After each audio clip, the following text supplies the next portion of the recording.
Hey, we're going to talk about guns and the cool things about them and who invented them and what started them in the first place for us to enjoy an airsoft paintball, and also how the military used them to help to, sustain in wars and other scenarios. And we're going to have fun with them.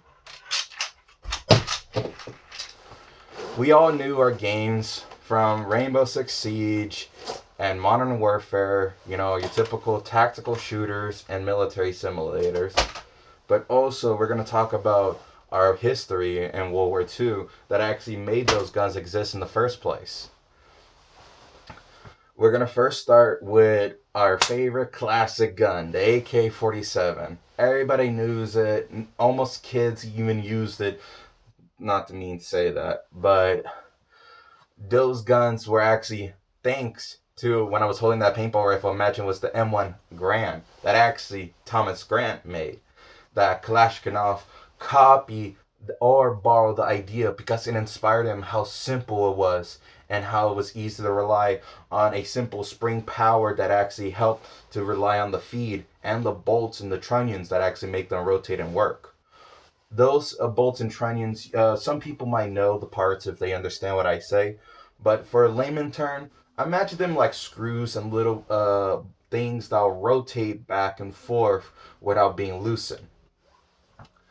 And if you ever actually look at an AK and M1 Grand, how simple it is to disassemble them. And if you're wondering, how do you disassemble M1 Grand? It's simple. You just push the bottom part where the trigger is, back behind it has a little O-ring. You push down to lift it up so you can pull out the trigger mechanism, and then you lightly tap off the stock. So that way you could actually see how it works. And you could actually see the inside bolt just like how you see with an AK-47. And you're wondering, how they are like. If you actually look at an AK and a M1 Grand from the first look, you can already tell by their pull receiver with the thing. But what you did not know is that the gas piston is below. It's not a gas piston, it's a spring powered piston. We're not going further yet until I explain the next guns. Another simple gun, it's also another good example, is the Sten gun, which was made by Arnold Turnup, which he handmade actually, and it was a very simple gun to make. It actually took at least make 5 per hour, which is pretty fast to make guns, and they only have a total of 40 parts, which is pretty crazy to think about it. And if you want to know what's even crazier, you can get a typical door hinge spring, that little piston, you hear that. You could actually take that part, use the spring inside of it, and replace the spring in the back part of the Sten gun, and replace it just in case it was damaged or break, or it was too weak when it had to deal with the bolt. But let's get back to the gun.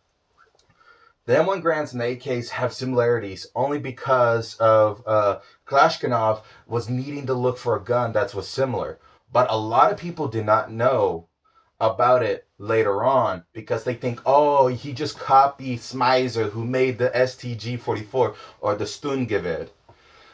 But no, that guy was in Russia, yes, but he was literally enjoying his time over there doing other things instead of actually being helpful to make the guns in Russia. You had other competitors, like for example the PPSA H43 and the RPK. And one thing for sure I really did not like about Modern Warfare doing is comparing the RPK similar to an AK. That is really bad. Like, you're just saying that it's possible just to take another gun part and then boogaloo jury rig it into another gun. That's not how it works. Many parts are somewhat different from others. Just like how I told you how similar an M1 Grand's parts are similar to an AK, but you cannot replace them because they made them by different size and different manufacturers. But if you actually want to know a best example, once you fully disassemble both guns, you can notice that the AK is actually built almost upside down style and sideways versus the M1 Grand style where it uses the thing below instead of above. The reason why he preferred that way is because the magazine was going to be feed underneath to be pushed up instead of feed down like an M1 Grand was. That's why they were completely different in that way, because of how reliable and comfort it is to have something fast to put in, instead of something to feed straight down, like a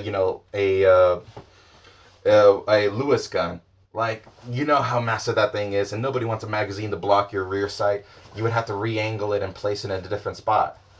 But the reason why is because I am such a gun nut, and I love the history of guns and how they started.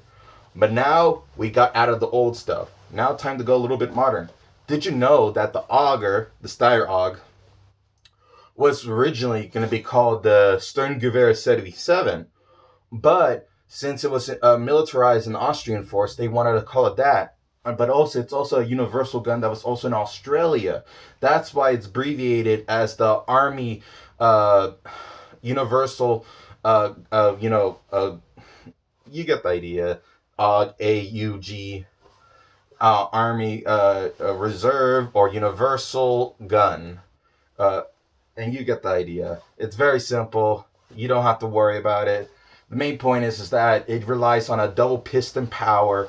And another thing, reason why we see it as a burst fire in most games is because it actually has a sensitive trigger.